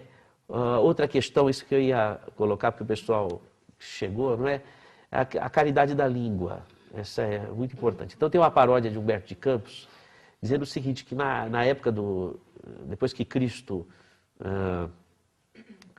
foi para o mundo espiritual, então a casa de Pedro, que era uma instituição que tratava dos doentes e era uma instituição religiosa, ficou em crise, numa crise tremenda. Eles não tinham problemas financeiros, mas eles estavam em problemas de relacionamento na estrutura do serviço. E na sessão espírita manifestou Jesus Cristo, que eu achei normal, porque se era a casa de Pedro, se eram os apóstolos, é natural que eles invocassem a presença de Jesus, uma vez que Jesus já tinha dado a deixa, não é? Quando ele se apresentou depois da cruz e disse dizendo que ele apareceu dizendo a paz esteja convosco, né? E provou que existe vida após a morte. Então, como ele deu a deixa, eles invocaram, Jesus manifestou e disse que faltava a caridade da língua, dizer somente aquilo que você gostaria que dissesse de você, e não dizer o que não gostaria. Tomar cuidado com o que se fala, porque a gente pode prejudicar a estrutura do serviço. Então a gente precisa ter muito discernimento. Caminhar na estruturação de um serviço que envolve a parte espiritual exige um discernimento. Alguém está com algum problema, alguma dificuldade, me avisar ou avisar a Márcia para que o grupo possa se unir, dando amparo para aquela pessoa. Eu acho que assumir um compromisso da envergadura como nós estamos assumindo, de montar um ambulatório, e veja que interessante, ao longo do curso nós vamos estar estudando questões pertinentes a essa relação entre medicina e espiritualidade, num progredir tal que chega no final do ano, nós estamos capacitados, teórica e na prática, para iniciar um serviço minimamente útil, vamos dizer assim, não é? E é uma tarefa de grande envergadura, porque o que nós queremos fazer é criar um serviço que seja reprodutível, que outros grupos possam fazer igual, que seja simples. Que seja simples. E essa trajetória é uma trajetória de percalços, muitas vezes. Então, vocês conversem com o seu anjo da guarda, vamos chamar dessa forma, para que vocês tenham discernimento, possam vencer obstáculos pessoais em prol de uma causa maior. Isso é muito importante, porque nós estamos aqui assumindo um compromisso. Esse compromisso, ele tem uma, vamos dizer assim, ele tem o mérito da conquista do nosso empenho, mas tem as suas dificuldades. Mas nós não estamos sozinhos, não, nós estamos nos dando as mãos. Então, havendo alguma dificuldade, nos avise, porque nós temos aqui os dias de assistência espiritual durante a semana, nós temos equipes, nós temos como dar respaldo para quem quer que esteja passando por dificuldades. Tá ok? Tá? Nós atendemos alguns casos, tendo um primeiro contato com os casos que nós vamos estudar ao longo das aulas, nos aprofundando tanto quanto nas epilepsias, nas doenças psiquiátricas e nas doenças orgânicas, viu? Que nós atendemos três âmbitos, né? A doença psiquiátrica, que vai ser uma satisfação muito grande poder receber aqui o Ricardo, não é? Que não veio, não é? Mas um dia a gente vai poder conhecê-lo. As desordens orgânicas, não é? E as epilepsias, que são um capítulo à parte. Hércules tinha epilepsia, né? Era chamada na Grécia Antiga de doença sagrada, né? Então tem alguma coisa muito interessante do espiritual. Machado de Assis tinha epilepsia, não é? E vai escrever em Memórias Póstumas de Brás Cubas, sou um defunto autor, quer dizer, o livro é uma psicografia, não é? Depois, no Alienista, Machado de Assis vai escrever a loucura são espíritos zombeteiros que intrometem na mente da pessoa. Finalmente a ciência se une à religião. Quer dizer, eles tinham alguma coisa, algo, não é? De percepção do além. E a epilepsia é um capítulo toda a parte que nós vamos estar estudando. Tá ok? Acha que o dia foi de proveito hoje à tarde? Deu para tirar algum proveito da nossa... Não é? Só uma pergunta, nós vamos continuar fazendo esses mesmos casos? Vamos. É provável que a gente tenha uma casuística, não sei se talvez uns 10 pacientes, com os quais a gente fique o ano todo. Tá? A gente vai ter uma casuística que seja expressiva. A gente vê o resultado. Exatamente. E que seja expressivo, porque, olha, veja, são casos que pegam os 3 âmbitos, o psiquiátrico, o neurológico e o orgânico, visceral, não é? Então, dá para a gente estudar os paradigmas todos aí, não é? Essa paciente passou hoje, ela vai voltar no serviço durante a semana? Vai. Exatamente. Esses casos vão ser acompanhados por nós ao longo de todo o ano, não é? A gente vai poder estudar a fundo e vai ser muito interessante, porque depois o que a gente entender desses casos são réplica para muitos outros casos que nós vamos estar atendendo aqui, ou vocês nos serviços de vocês. A Júlia também é caso novo, sabe? São casos novos. O Ricardo eu não conheço. Hoje é que eu vi a radiografia da dona Elza, dos pulmões, hoje é que eu vi, não é? E a Júlia eu atendi uma vez, entendeu? E estou começando a desfiar o caso dela, não é?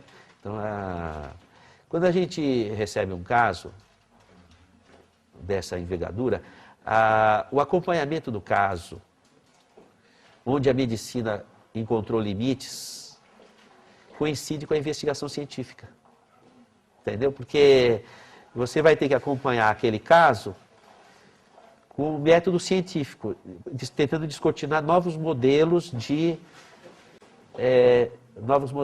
de tratamento, não é?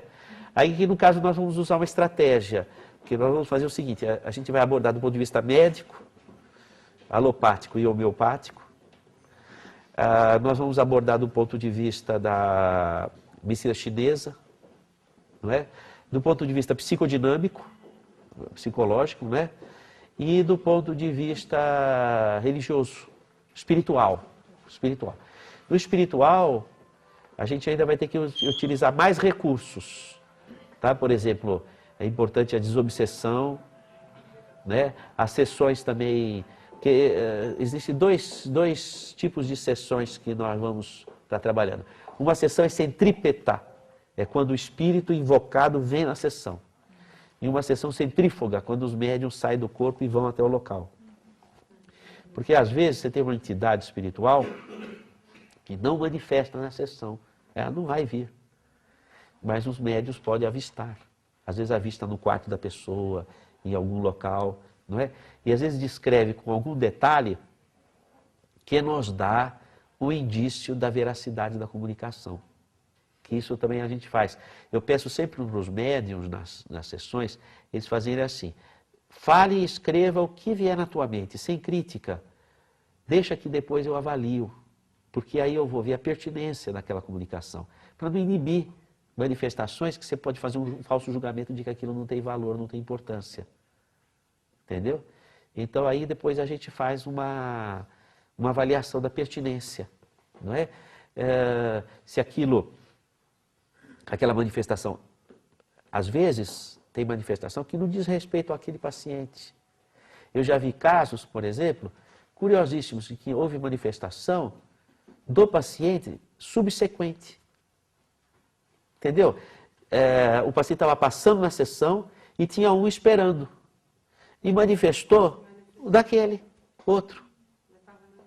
E como a manifestação era tão pontualmente fiel ao caso, que eu não tive dúvida. Porque os médicos não conheciam o caso. Não é? Eu não tive dúvida. Agora, por que acontece isso? Eu não sei. Então a gente precisa de avaliar. Às vezes, já aconteceu também de manifestar o obsessor que estava comigo. Não tinha nada com o paciente. Estava comigo. Entendeu? E qual foi a consequência disso? Que os meus olhos se abriram para o diagnóstico. Tirou o obsessor que estava comigo. E eu vi o que estava acontecendo com o paciente. E eu já tive caso de paciente que passou assim, olha, veja só, paciente com tumor de hipófise, um caso que me marcou bastante, tinha um tumor de hipófise, com sinais clínicos clássicos de síndrome de Cushing.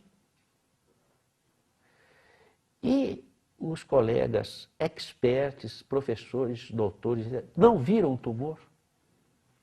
E eu não sei como que não viram. E eu, quando recebi o caso, também não vi por uns 3 meses. Não vi. Sabe o que acontecia? Acontecia o seguinte: como ele já tinha passado nos maiores médicos da especialidade, eu achei que tinham descartado o tumor. Entendeu? Então eu não fui checar. Olha, o professor viu, né, eu vou mais do que ele, né? E eu não vi, não fui ver. Então eu presumi que aconteceu alguma coisa semelhante. O primeiro médico deve ter falado, o colega já viu, e foi assim, e não foi visto o tumor. Depois foi operado e deu certo, graças a Deus resolveu. Mas essa é uma demonstração inequívoca de uma obsessão, um envolvimento da equipe médica. Quer dizer, a entidade do paciente envolvendo os médicos, né? Outra coisa fundamental, isso é uma questão que eu faço questão de frisar, que é a questão de transferência e contra-transferência. Isso é, para fechar aqui a nossa falação, transferência e contra-transferência.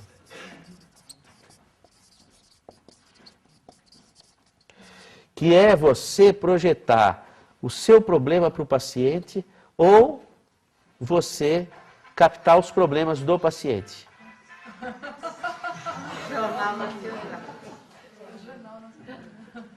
É engraçado, né?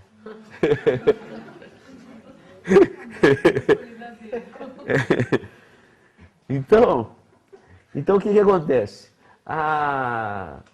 Quando você mexe com a parte espiritual, por exemplo, vamos supor, você vai atender um paciente, ele tem uma dor de estômago, pede endoscopia e vem uma gastrite e você trata a gastrite. Não tem transferência em contra-transferência. É uma coisa mecânica. Não é? Aliás, não é assim a sequência. Né? O paciente vem com dor de estômago, você examina o paciente, medica, e manda voltar depois, não é? Eu já tive casos de pessoas que incrivelmente diziam assim, eu pedi para o meu médico agendar a endoscopia. Eu falei, como assim endoscopia? Não é?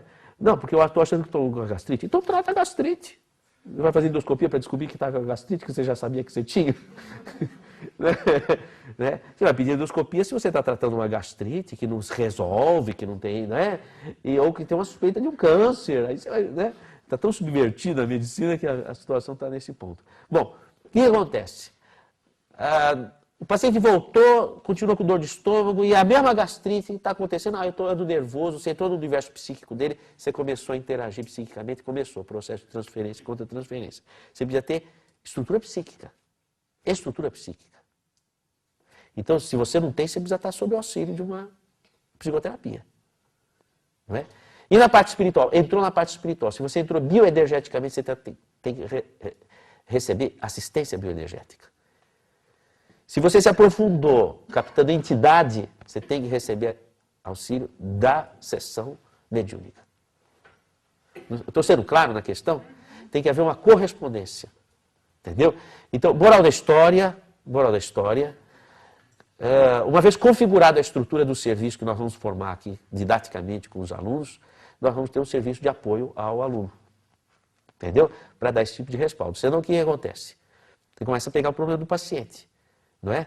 Ou você começa a ter problemas de saúde física, ou começa a ter perturbações, irritações, cansaços inesperados, não é? Ou envolvimentos sexuais, não é? Então começa a ter problema, entendeu? Então a questão é que há uma necessidade de nós estarmos bem respaldados, não é? Senão a gente vai caminhar igual uma ovelhinha, uma certa ovelhinha tão boazinha, branquinha, bonitinha, assim, bem, pelinho, uma lãzinha tão gostosa e tal. E ela estava caminhando com o rebanhozinho dela, ela viu uma torceirinha de verdura tão verdinha, ela falou assim, eu vou comer essa verdurinha, depois eu alcanço o meu rebanho, e o lobo comeu ela. Entendeu? Então, a gente não pode caminhar ingenuamente, entendeu? E acabar tendo envolvimento com o paciente numa tal condição que você entra num prejuízo danado. Tá certo? Tá? Então encerramos a nossa aula. Peço à espiritualidade que nos ilumine, que nos cerque, que essas vibrações se estendam pelos nossos caminhos, chegando aos nossos lares, e que a gente possa estar aqui unido no mês que vem, se Deus quiser. Até a semana.